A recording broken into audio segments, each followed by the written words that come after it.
I remember years ago watching coverage of E3 on TV on G4, I believe it was, when they were still around.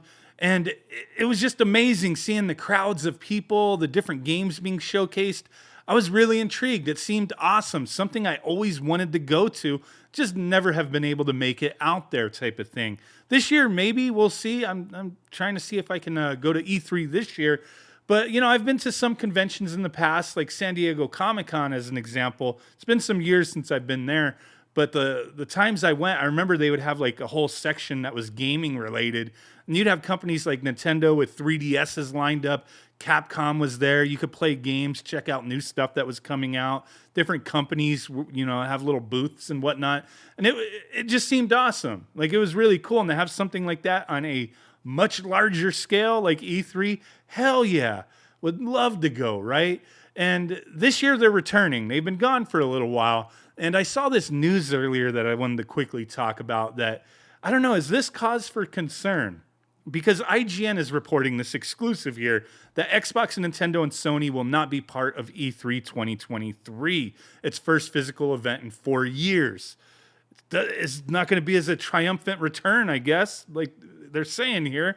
But they're stating they heard from multiple knowledgeable sources that Xbox, Sony, and Nintendo will not have a presence.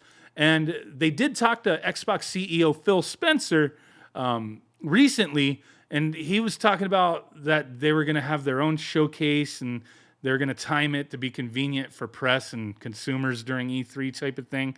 So, yeah, like Xbox not going to be there, Nintendo's not going to be there. Is that the hugest deal? Is it really going to ruin the show?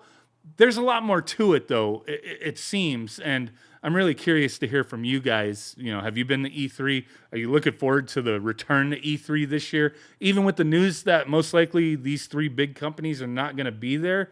But at the same time, I wonder because, yeah, it'd be cool. You're going to have this big thing that's essentially for consumers, for networking, for business, and there's going to be a lot of things showcased. It would make sense that if they're games for those platform, companies that own them, Nintendo, Sony, and Microsoft would have a presence there, right? Even if they don't have a ton of things to announce or showcase, that you would still think they would be there. And all the other third parties and whatnot, they'd be filling in the gaps, having tons of stuff to show. So, I mean, are they going to die because of this? If these big companies are not there, but there's still other companies who are showcasing things for them? I don't know. I mean, it's a little different nowadays with all the digital showcases that have gone on. Nintendo's been doing them for a while, but they would still go to E3 type of thing. But Sony started doing them. Xbox has been doing them. And it does seem a lot more convenient for the public to view that stuff, I think. But probably more so for these companies to put that stuff together versus, getting groups of people all the money to get these big extravagant booths put together at these events type of thing.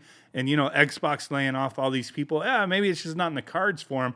They don't see the value in it, and going digital, maybe for them and all these companies just makes more sense. So IGN states that reps from Nintendo, Sony, and Xbox and the ESA did not return requests. But ReedPop, which I believe is the management company behind it this year that they've taken over, they did put out a statement. And they stated E3 is such a significant event for the game industry, and being entrusted with an important cultural touchstone is not a responsibility ReedPop takes lightly. And there's some talks about ReedPop that we'll get into in a second here. But they go on to state, since ReedPop took on the contract to run E3 6 months ago, very short time for them to get things together, right? We've worked diligently with ESA members based on their feedback to create a new type of E3 that supports their goals and needs. ESA, like a lot of these companies, are part of the ESA. Xbox is on the board of the ESA and whatnot. So they go on to state this process has taken time due to the tremendous amount of stakeholders offering input, though we appreciate that we could have been more transparent to questions for which we are still finalizing the answers. So the information hasn't been out there, it seems, for a lot of these companies. We continue to work tirelessly to create a show that brings together the global gaming industry. We believe we've created a new format for the event that serves the needs of both industry and its fans, and are committed to building and growing it in the coming years. As we spent much of 2022 refining how E3 2023 would take shape, Reflecting on the feedback we solicited, we did not send a single contract to an exhibitor until the start of this month. Wow. We have received a tremendous amount of interest and verbal commitments from many of the biggest companies in the industry. And when we are ready to announce the exhibitors, we are confident it will be a lineup that will make the trip to Los Angeles well worth it for the industry and consumers alike. So that's one of the complaints is they've had a very short amount of time to put this together. And a lot of these companies just don't know what's going on, right? So are they going to be missing Sony, Nintendo, and Xbox only? Or are they going to be missing a lot of other publishers, developers, and gaming companies because a lack of information, a lack of knowing what's going on, short notice, a few months type of thing. Those invitations just barely being sent out. We'll have to wait and see, I guess. But they state here, IGN, according to one knowledgeable source, there have been ongoing frustrations with the ESA over the last 3 years, and that there's also been criticism of ReedPop's handling of the event, as we were kind of just talking about. But, like PlayStation, Sony has had issues with the ESA and just all sorts of weird, crazy things. So they state the source claims that ReedPop began contacting publishers about E3 last fall while promising to book spots in December. But with less than 6 months to go, the source says there's a lot of missing information. Like I said, they just barely, are sending out these, booking spots or interest type things, right? So, yeah, it just seems like a lot of complaints on how things are being handled with these big companies being missing, and who knows who's going to be there, because you can go to the ESA website, E3 website. There's no real announcements yet. We're at the end of the first month of the year. This is a few months away, and what was it? June 13th through 16th, with the 15th and 16th being E3 Gamer Days, which is open to the public, so you can get tickets to go to that, or badges, whatever, to go to the Gamer Days. The other days are for like the press and media and whatnot.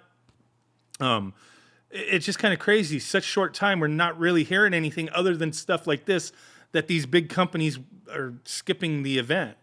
So is the E3 that we once knew, like it was an extravagant, awesome event, it just seems like it may be no more. But at the same time, do we need the big companies to be there when they do their own things on the side? They just leave it to like all the other companies to, have presentations and showcases. Would it still be the same? Would you be fine with that? Or you got to have that first party, support there? Even if like some of these companies may not even have a lot to show in these few short months. And then what happens is these developers, they start pumping out like, sometimes demos, but like trailers and stuff that are not in-game engine or not representative of the final game, too early to really show. And then they kind of set people up to be disappointed eventually when the game finally comes out. So it's kind of like, how do these things get approached here? They state, ReedPop, being organized in collaboration with ReedPop. And this company's responsible for the Star Wars Celebration, New York Comic Con, and PAX. So for all the experience they have with doing these different conventions and, organizations, these collaborations, it's kind of like, why is it seem like so messed up this time around, right? I guess we'll have to wait and see how this works out. Let me know what you think. Maybe we'll be doing some videos from E3 this year. I don't know. I'm going to try to go, regardless of who's there or not. Thanks for watching. Bye.